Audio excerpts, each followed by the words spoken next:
TM. Soundararajan sir அவர்கள் வந்து பழைய பாடல்கள்லாம் ரொம்ப அழகா பாடுவாரு. இப்ப உள்ள பாட்டுக்கும் அப்ப உள்ள பாட்டுக்கும் பாத்தீங்கன்னா இப்ப உள்ள இளைஞர்களுக்குமே அவர் பாடிய பாடல்கள் தான் ரொம்ப விரும்பி பாடுறாங்க. கிராமத்துலயும் சரி சிட்டிலையும் சரி நிறைய வந்து டி.எம். சார் பாடல்கள் தான் விரும்பி பாடுறாங்க. கேட்கறதுக்கு இனிமையா இருக்கும், மறக்கவும் முடியாது. பாடல் வந்து அவருடைய சினிமா பாடல்களும் சரி பக்தி பாடல்களும் சரி எந்த சாங்குமே அவருடைய குரலுக்கு ஈடு இணை எதுவுமே கிடையாது. இப்ப உள்ள இளைஞர்களும் வந்து அவருடைய குரலுக்கு ஈடு அவங்களால பாடவும் முடியாது. டிஎம்எஸ் அவருடைய வாழ்க்கை வரலாறும் அவருடைய பாடல்களையும் இந்த இளம் தலைமுறை மக்களுக்கு குழந்தைகளுக்கு எடுத்துச் சொல்வதற்கு பொதிகை தொலைக்காட்சி நிலையம் ஒரு உறுதுணையாக இருக்கிறது. அவருடைய புகழ் வந்து அகில உலகமும் இருந்திருக்கிறது. முக்கியமாக தமிழ்நாட்டிலே டிஎம்எஸ்ஸின் குரல் ஒலிக்காத இடம் கிடையாது. அநேக இடங்களிலே டிஎம்எஸ் உடைய ஒரு புகழ் பரவி இருக்கிறது.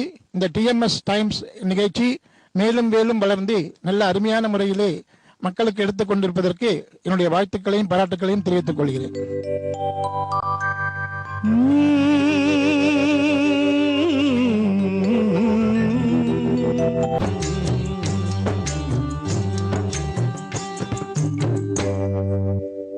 டி.எம். சௌந்தரராஜன் ஒரு சிறந்த பின்னணி பாடகர். அவருடைய பாடல்கள் அனைத்தும் எனக்கு பிடித்தமானவை. அவர் பாடிய முருகன் பாடல்கள் அனைத்தும் நெஞ்சை உருக்கக்கூடியவை. நீயல்லால் தெய்வம் வேறு இல்லை என்ற பாடலும் மன்னானாலும் மரமாவேன் என்ற பாடலும் எனக்கு மிகவும் பிடிக்கும். அவர் எம்ஜிஆருக்கு ஏற்ற மாதிரி குரலை அமைத்து பாடுவார், சிவாஜி கணேசுக்கு ஏற்ற மாதிரி பாடுவார். அவர் மாதிரி இனிமே யாரும் வரமாட்டாங்க. நான் டி.எம்.எஸ். ஐயா அவர்களுடைய பாடல்களை பலமுறை கேட்டிருக்கேன். என் மனசுக்கு ரொம்ப கஷ்டமான காலத்திலயும் ரொம்ப சோகமான காலத்திலயும் ஐயாவோட பாட்டை கேட்கும் போது மனசு ரொம்ப அமைதியாகவும் சாந்தமாக இருக்கும்னு நான் ஃபீல் பண்றேன்.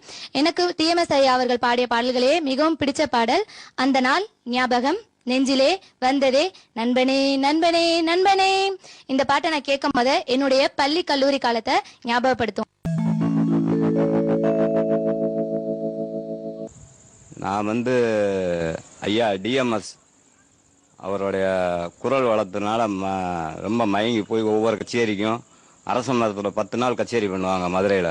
முக்கியமான விநாயகர் கோவில் அங்கே வந்து நாங்கள் ராத்திரி பகல் மில்ல ஆஃப் நைட்டு பார்த்துட்டு 11 மணிக்கு மேலே போய் ஐயா டிஎம்எஸ் ஐயா கச்சேரியை கேட்டு மனசுக்கு ரொம்ப ரிலாக்ஸாக இருக்கும், நிம்மதியாக இருக்கும்.